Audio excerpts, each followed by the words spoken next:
Just recording a quick video demo of something cool I learned back in college, but a little bit differently.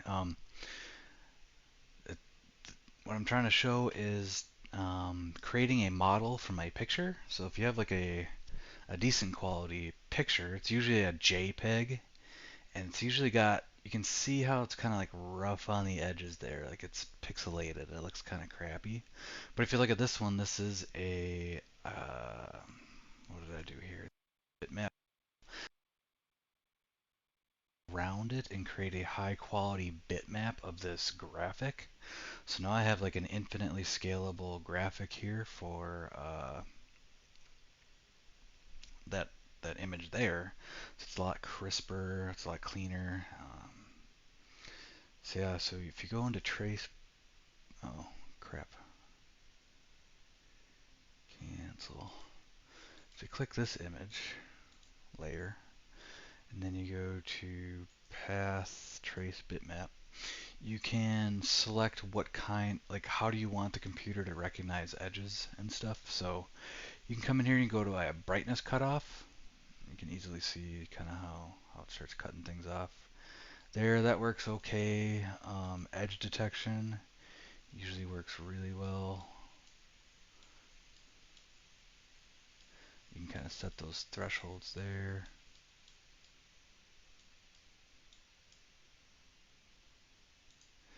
But yeah, what you're effectively going to do is you're going to create another layer, a copy or a trace of that image, and it's going to be way high resolution, and it's going to have point coordinates, and it's going to have actual measurements behind it. So what you can do is you can export this new high quality picture as an SVG, a scalable vector graphic, and then you can import it into your modeling software, and then your modeling software will actually take every single line in those coordinates and create a really high detail point map, and then you can kind of resize based on how big you want the object to be in the modeling software.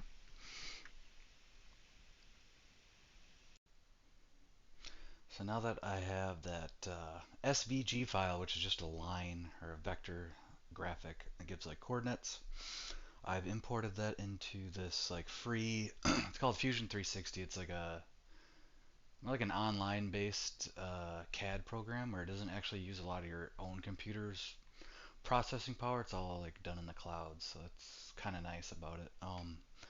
But since it's free, it is limited. It doesn't have every feature that I'm used to with like Creo or SolidWorks or something. But at least you can do this with it, and it's pretty easy. So now that I've brought the vector graphic in here, I've simply already created a circle sketch, and I've given it the diameter of 58 millimeters. And then I just kind of eyeballed it to fit these edges within that size. Um, that gives me a rough scale of the size that this thing needs to be. Now the next thing I'm going to do is I'm going to select some surfaces and I'm going to extrude those. So they're going to come up out of the bottom of the page, up through the display basically into your z-axis. So I'm going to make, this part red, this part white, this part will be recessed and this will be raised white. So I'll go through that and show you what it's like when it's done.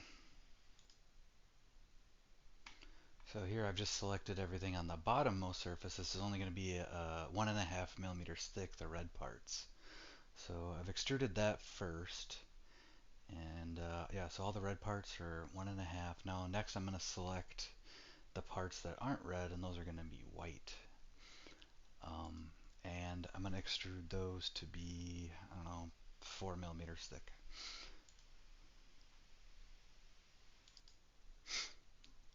So I've selected everything that wasn't red, and I've extruded that to 4 millimeters.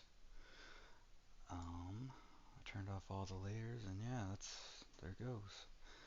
Now it looks tall for a reason. I'm going to try to dome it out. I don't know how to do that yet, but I'm sure the software can do it because I want it just a little thicker in the middle and thinner on the sides, so it's domed out kind of like an emblem would be. Yeah, that's basically how you do it. It turned out pretty good.